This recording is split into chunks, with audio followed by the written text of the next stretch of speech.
From NBC News, this is a special edition of Today, Countdown to the Royal Wedding. You might be surprised to learn that the most emailed article from Monday's New York Times didn't have anything to do with the royal wedding or unrest in the Middle East, but about the crazy system of women's clothing sizes. Stephanie Clifford reported the story called One Size Fits Nobody, and Lesley Jane Seymour has a ringside seat to the chaos as editor of More magazine. Good morning to both of you. Good morning. So this is a crazy situation, and you really stuck a nerve in reporting it. You wrote it based on your own experience. That's right. I'm 5 feet tall, and when I go to stores, I go between a 0 and an 8, sometimes even a 10. And everybody has that moment in the fitting room where you're trying to zip something up and it doesn't come close, and it's so frustrating and demoralizing. So what sizes are you then when you go shopping? 0, 2, 4, 6, 8. What about you, That's Lesley Jane? unbelievable. I'm like I could be a 0 all the way up to like a 6, depending.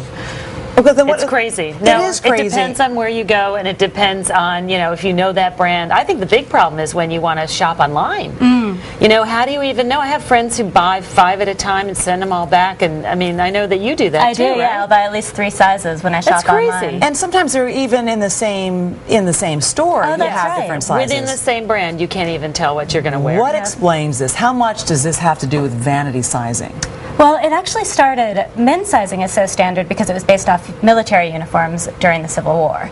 Then when women started wearing ready-to-wear clothing, there was no standard sizing. By the 30s and 40s, some of the catalogers were pushing for standards. The government made them and actually came up with a pretty good system that took into account hip size, waist size, all that.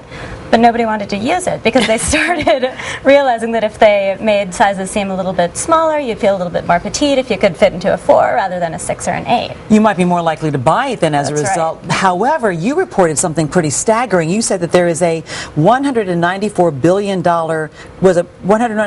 billion price tag in terms of returns last year alone, and a lot of that you think is because of returns because of the wrong size. Exactly. About 1 in 10 purchases are returned, and that's because Shocks you? No, that's completely crazy. But we know, I know from being an editor at a magazine, I have to tell you, when we go to shoots, it's all about the ego.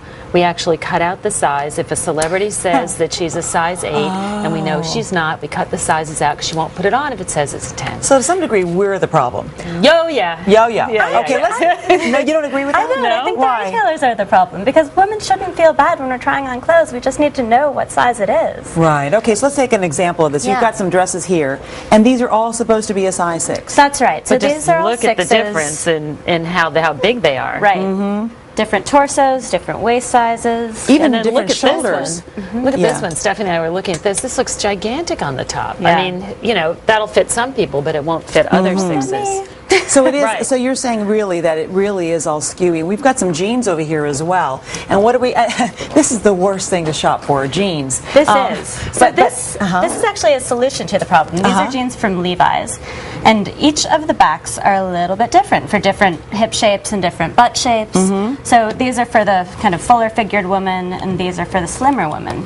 And it's a system based on shape rather than size. So Levi's tried to tackle the problem. Meantime, there are now even scanners to help. That's the cool figure thing. out. I thought that was the coolest part of Stephanie's It thing. is very cool. No, and these scanners, aren't they pretty revealing though? They measure you as you step inside of them? They do, but it's sort of a wand that surrounds you, and it takes the measurements. You're fully clothed. It's kind of like an airport scan. And then afterwards, they'll say, okay, this is your body type, and you best match to a 6 in Ann Taylor khakis, but a 4 in an Ann Taylor blouse. Okay, so it sounds like it's a solution temporarily until we get this thing figured out. But do we want to do another scanner? Here's my question. Like, we just had this huge scanner scandal, right? All about the fashion, airport though. scandals, but it's fashion. It's okay.